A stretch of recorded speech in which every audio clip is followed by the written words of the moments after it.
মানব সভ্যতার বই প্রকাশের প্রথম বৈশিষ্ট্যগুলোর অন্যতম হচ্ছে পশুপালন, আর তারই হাত ধরে শুরু হয় গৃহপালিত পশুপালন।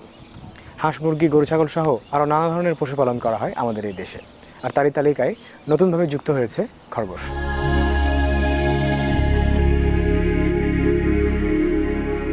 আমন্ত্রণ জানাচ্ছি আমাদের নিয়মিত ধারাবাহিক কৃষিভিত্তিক আয়োজন সফলতার সাতরঙে। আমাদের আজকের পর্ব খরগোশ নিয়ে জানবো খরগোশ পালন সম্পর্কে এবং একটি সফলতার গল্প।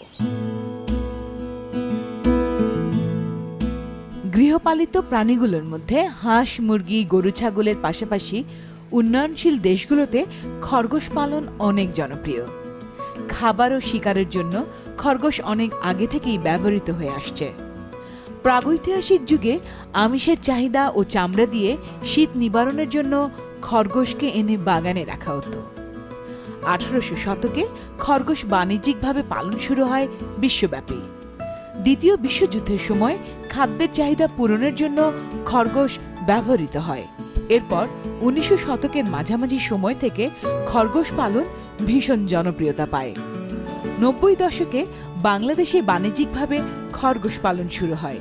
যদিও বহির্বিশ্বে খরগোশের মাংসের চাহিদা থাকলেও বাংলাদেশে খরগোশের মাংস হালাল হারাম নিয়ে বিতর্ক থাকায় খরগোশ পালনে তেমন একটি অগ্রগতি লক্ষ্য করা যায় না। পরে 20 শতাব্দীতে কিছু উদ্যোক্তার ব্যক্তিগত উদ্যোগে গৃহপালনের জন্য খরগোশের খামার গড়ে ওঠে। আমরা আজকে এসেছি ময়মনসিংহ মুক্তাগাছার রৌবারচরে। এখানে জনাব মোহাম্মদ আলী খসরু সাহেব গড়ে তুলেছেন একটি ভিন্নধর্মী পশুপালন খামার, একটি খরগোশ পালন খামার। আজকে কথা বলবো জনাব খসরু সাহেবের সাথে এবং জানবো খরগোশ পালন সম্পর্কে।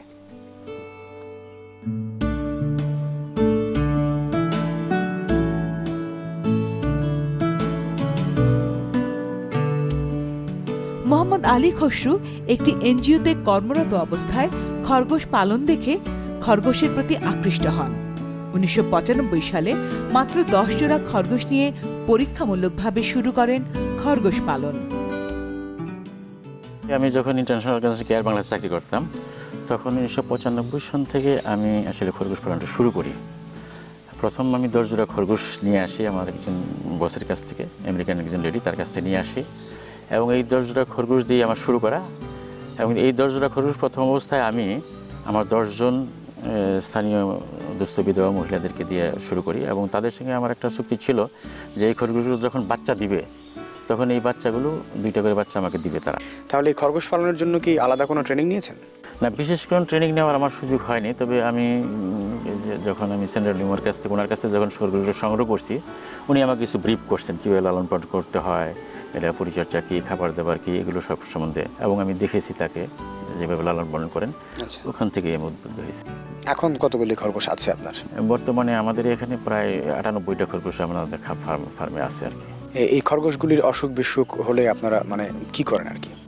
খরগোশের আসলে অসুখ বিসুখ খুব বেশি দেখা যায় না। যদি এটা পরিষ্কার পরিচ্ছন্ন রাখা যায়, খাবার দাবারগুলো ঠিকভাবে দেওয়া যায়, তাহলে এটার তেমন কোনো রোগ হয় না। স্বাভাবিকভাবে এই খরগোশগুলিকে আপনারা কি খাবার দেন? আমরা এটা তৃণভোজী, তো এরা ঘাস, লতা পাতা এগুলো খায় এবং এর পাশাপাশি দানাদার খাদ্য অবশ্যই দেওয়া উচিত। তাই আমরা কিছু দানাদার খাদ্য দিই, যেমন ধরুন গম ভাঙ্গা, ভুট্টা ভাঙ্গা, তিলের খৈল, লবণ, এটা মিক্স আপ করে তারপর আমরা একটা প্রাপ্তবয়স্ক খরগোশকে আমরা 80 থেকে 90 গ্রাম প্রতিদিন এটা খরগোশকে আমরা দানাদার খাদ্য দিই।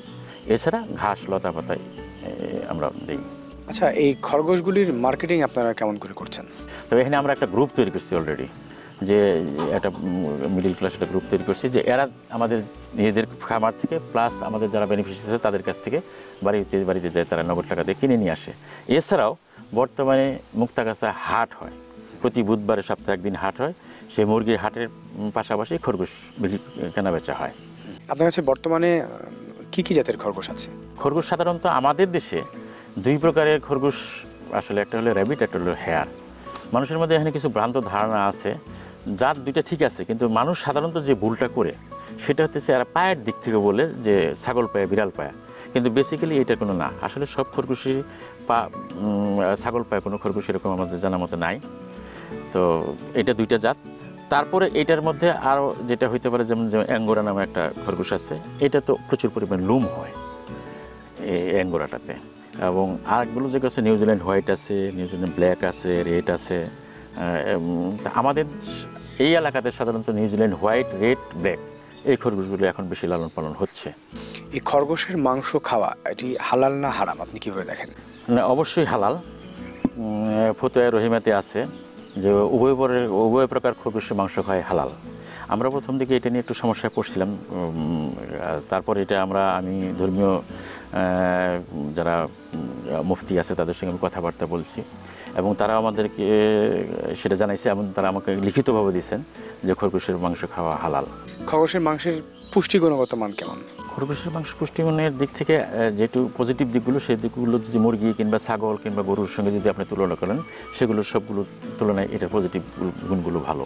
এবং সবচেয়ে বড় কথা যে চর্বি কম, এবং বিশেষ করে আমাদের মতো যাদের বয়স 40-এর ঊর্ধ্বে, যে সমস্ত লোকজনের বয়স যে মাংস খাওয়ার ব্যাপারে আমরা অনেক সময় খুব নিয়ম নীতি মেনে চলি, তো বিশেষ করে আপনার যদি 40-এর ঊর্ধ্বে বয়সের খরগোশের মাংস খাওয়ার ব্যাপারে তাদের তেমন কোনো রিস্ক নেই, বরঞ্চ এটার অনেক উপকারিতা আছে, যেহেতু কোলেস্টেরল এর মাত্রা কম, চর্বি কম, তো সেদিক থেকে আসলে খরগোশের মাংস সেফ আর কি করতে পারি। আচ্ছা, এই খরগোশগুলির এক্সপোর্ট ভ্যালু কেমন বলে মনে করছেন, মানে সম্ভব হতে পারে? হ্যাঁ, এক্সপোর্ট ভ্যালু এখানে আমাদের এখানে বাইরের থেকে লোকজন আসছেন, বিশেষ করে জাপানি এক ভদ্রলোক উনি আসছিলেন, তো উনি আমাদের অনেক উদ্বুদ্ধ করেছেন যে এই করার জন্য, কিন্তু আসলে আমরা ওই পর্যায়ে যাইতে পারি না। তো উনি বলছিলেন যে তাদের একটা ব্যাপক চাহিদা আছে, প্রতি সপ্তাহে 1000 কেজি মাংস যদি দেয় তাহলে হয়তো ওনারা নিতে পারবেন, কিন্তু আমাদের সেই পরিমাণে এখন পর্যন্ত ওরকম হয় না। আর এটা রপ্তানি করার ব্যাপারে অনেক মানে বাধ্যবাধকতা আছে, যেটা আমরা সবাই জানি। এই মুহূর্তে আমাদের দেশের বেকার একটা বড় একটা অংশ রয়েছে, তারা যদি কেউ খরগোশ পালন শুরু করতে চায় তাহলে তাদের উদ্দেশ্যে আপনি কি বলবেন? তারা চাকরির পিছনে না ঘুরে যদি নিজেরা খামার তৈরি করতে পারে, খুব সহজভাবে তারা করতে পারবে। এবং এই খরগোশ লালন পালনের মাধ্যমে মানে যেহেতু পুঁজিও কম লাগে, জায়গাও কম লাগে এবং খুব কম সময়ের মধ্যে তারা রিটার্নটা পেয়ে যাবে, সেদিকে স্বাবলম্বী হওয়ার জন্য তাদের খুব একটা সুযোগ আছে এখানে। আপনাকে অসংখ্য ধন্যবাদ খসরু ভাই। চলুন আপনার খরগোশের খামারটা একটু ঘুরে দেখবো। আপনাকে ধন্যবাদ। জি, চলেন।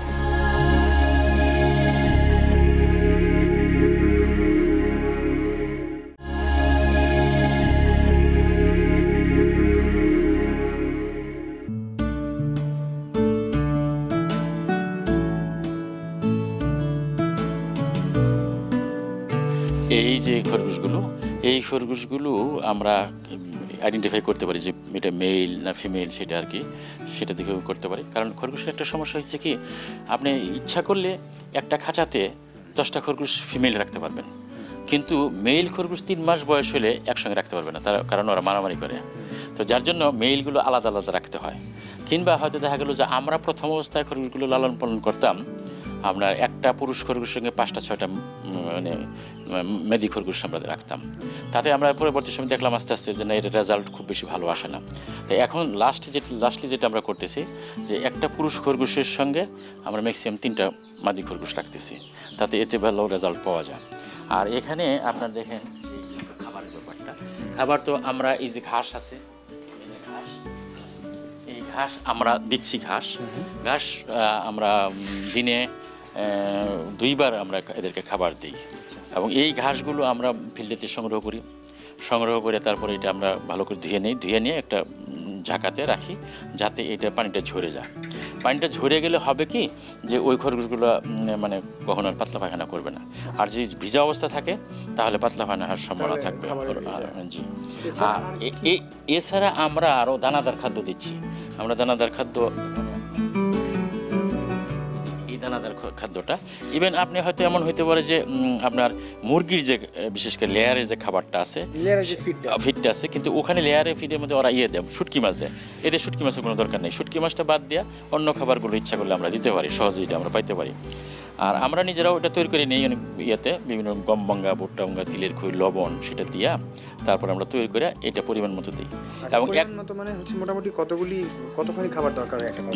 এটা একটা প্রাপ্তবয়স্ক খরগোশের জন্য 80 থেকে 100 গ্রাম প্রতিদিন দরকার হয়।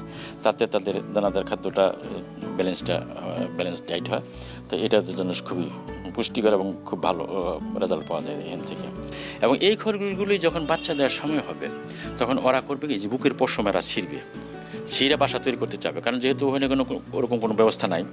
তো আমরা তখন করি কি, বুঝতে পারি যখন বাচ্চা দিবে, তখন এই খরগোশগুলোর জন্য আমরা ওই বিস্কিটের কার্টন কিংবা ছোটো বাক্স, ওখানে কিছু ন্যাকড়া, তোলা এগুলো দিয়ে দিই, একটু নরম। জি, যে ওখানে বাচ্চা প্রসব করবে তারা।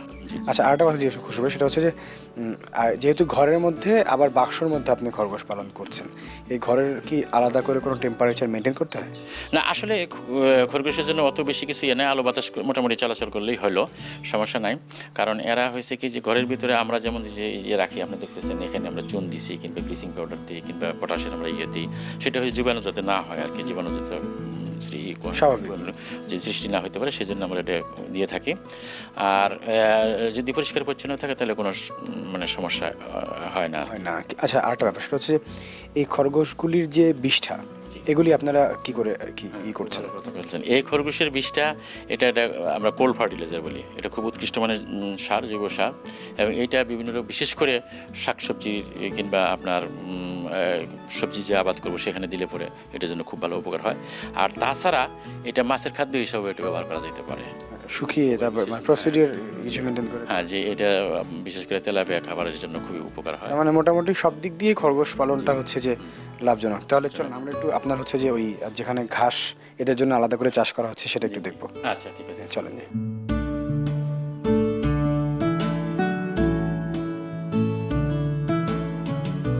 নেপিয়ার ঘাস, যে ঘাসটা আমরা এখানে লাগাইছি, আবাদ করছি, এখান থেকে আমরা এটার পুষ্টিমান, যথেষ্ট পরিমাণ পুষ্টিমান আছে, যে এইগুলো খরগোশে খাইলে পরে তাদের একটা ব্যালেন্স ডায়েটের জন্য এটা বিরাট একটা উপকার।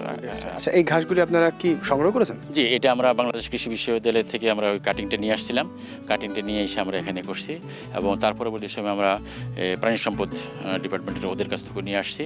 এবং আরেকটা ঘাস ওই পাশে আপনি দেখতেছেন, এটা হচ্ছে জাম্বু ঘাস বলে, এটা অস্ট্রেলিয়া থেকে, সাইজে একটু ছোট। হ্যাঁ, এগুলো বড় হবে। এই ঘাসগুলো মনে করেন আমরা পর্যায়ক্রমে ওই পাশে কাটা হয়েছে অলরেডি, এটা আবার এক সপ্তাহ পরে আমরা আবার কাটতে পারবো। আচ্ছা, আপনাকে অসংখ্য ধন্যবাদ খসরু ভাই, আপনার পুরো ব্যাপারটা আমাদেরকে ঘুরে দেখানোর জন্য।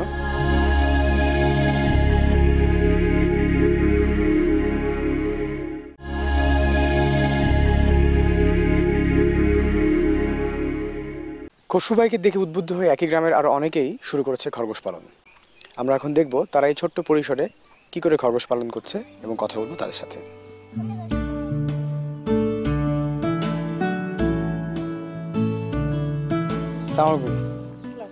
কেমন আছেন? আপনার নাম? আজিদা খাতুন। আচ্ছা, আপনি কতদিন থেকে এই খরগোশ পালন শুরু করেছেন? 5 বছর। প্রায় 5 বছর। প্রথমে কতগুলি খরগোশ দিয়ে শুরু করেছিলেন?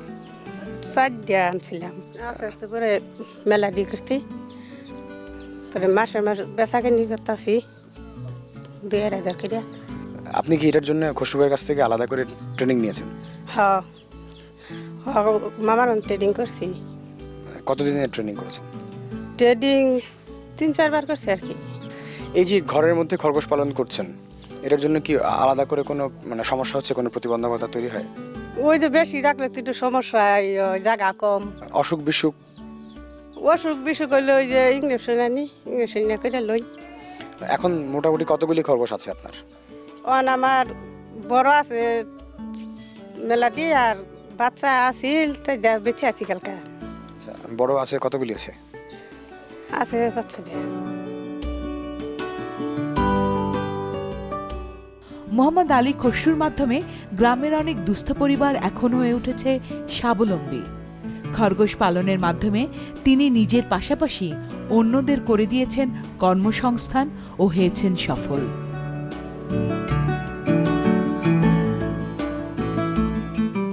আমাদের এই এপিসোড যদি আপনাদের ভালো লেগে থাকে তাহলে যোগাযোগ করতে পারেন এই ঠিকানায়। প্রযোজক সফলতা 7 রং, STV, house number 47, road number 116, Gulshan 1, Dhaka, Bangladesh. Mail করতে পারেন সফলতা7rong@gmail.com। দেখা হবে আগামী পর্বে নতুন কোনো সফল ব্যক্তির সফলতার গল্প নিয়ে। ততদিন পর্যন্ত ভালো থাকুন, আমাদের সঙ্গেই থাকুন।